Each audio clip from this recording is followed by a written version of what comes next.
Hello, YouTube. Ayan. So, magandang umaga, hapon, gabi dyan sa mga subscriber ko at saka mga viewers ko.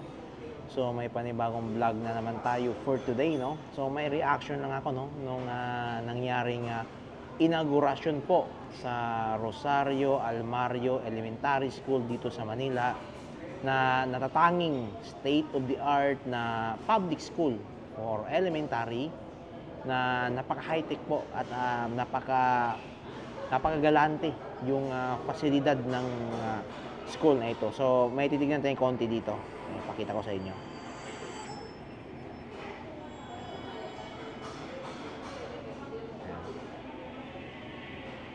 Sino pa naman ang mag-aakalain na dito pala sa mundo ay pwedeng Tignan mo kung makikita nyo. Ang ganda ng school, no? Parang nasa ibang bansa. world World class class. na school. Ito po'y bunga ng isang pangarap, isang batang alma, isang batang may Ayan, tumawa si Yorme.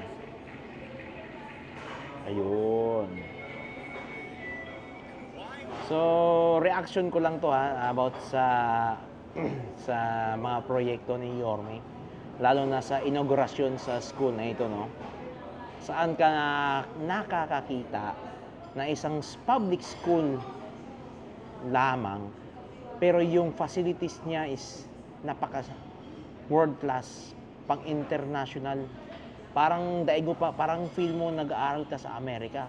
Imagine mo, yung mga rooms dito, lahat fully air conditioned, may elevator, yung mga CR, ang gaganda, malilinis, yung facilities na kailangan sa mga estudyante, andun, kompleto, no?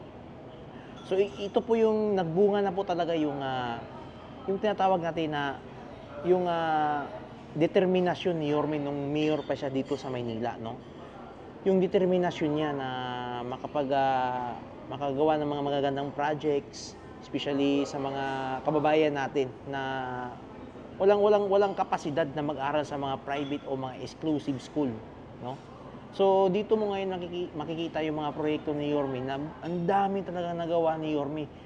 Is just for 3 years po ito. 3 taon lang niya ginawa ang mga proyekto nito. Nagkaroon ng plano, nasimula ang project ito for 3 years at ngayon natapos na ang mga proyekto nito sa Maynila dahil sa kanya. So imagine that. You will not believe it na kaya palang gawin ng isang mayor ng Maynila ang ganitong klaseng proyekto. Parang sa tingin ko parang isa siyang malaking hamon, malaking challenge sa lahat ng politiko sa Pilipinas na gumawa ng ganito. Ito kasi yun i-explain ko sa inyo. Ito yung dito eh. Kapag honest ka at lahat ng pera ng gobyerno ay napupunta sa tama, well, ito talaga mangyayari.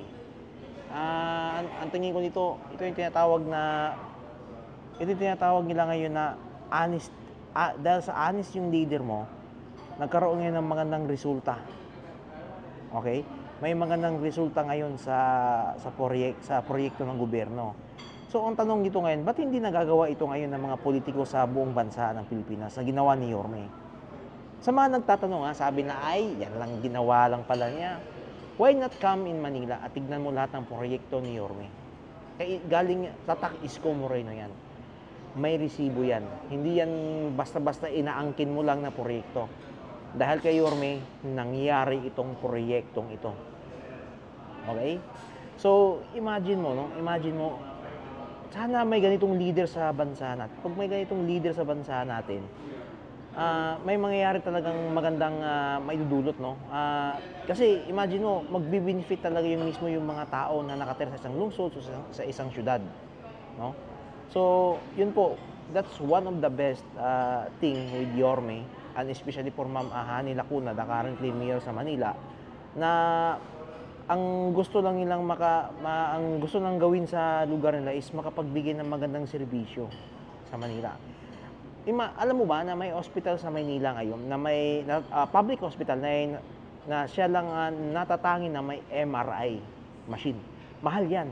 Hindi basta-basta nagkakaroon ng mga hospital sa publiko. Okay? So, ito ngayon ang challenge ko, lalo na sa mga pulahan dyan at sa mga yellow. Ito ang tanong ko, nung panahonan nyo, sa kapanahonan nyo, at kapanahonan nyo ngayon ito ngayon, ba't hindi nyo nagawa ang kanyang klaseng ginawa ni Isko Moreno Dumagoso sa Manila? Yan ang malaking katanungan. Ang ginawa nyo ngayon, parang ang nangyayari pa ngayon, imbis na ibigay nyo yung makapagbigay kayo ng magandang serbisyo sa publiko, nagpapagawa pa kayo ng mga troll farm, mga nangungurakot kayo, imbis na yung pera ilaan nyo sa mabuting proyekto, kinukurakot nyo. So, which is very sad to hear that, no? So, sana wake up call na to sa mga politician dito sa Pilipinas. Na why not try to copy Yorme Isko Moreno legacy here in Manila? Okay? So, andito na pala yung pagkain ko, no? So, ayun. So, thank you again. Yun lang naman ang masasabi ko, no? Yun lang ang masasabi ko.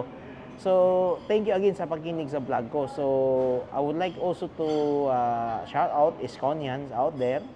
Sana nasa mabuting kalagayan kayo dyan at happy kayo. At also, thank you for the support also sa mga Iskonian dyan. And also, sa mga viewers ko at subscribers. So, again, salamat po. God first. Bye-bye.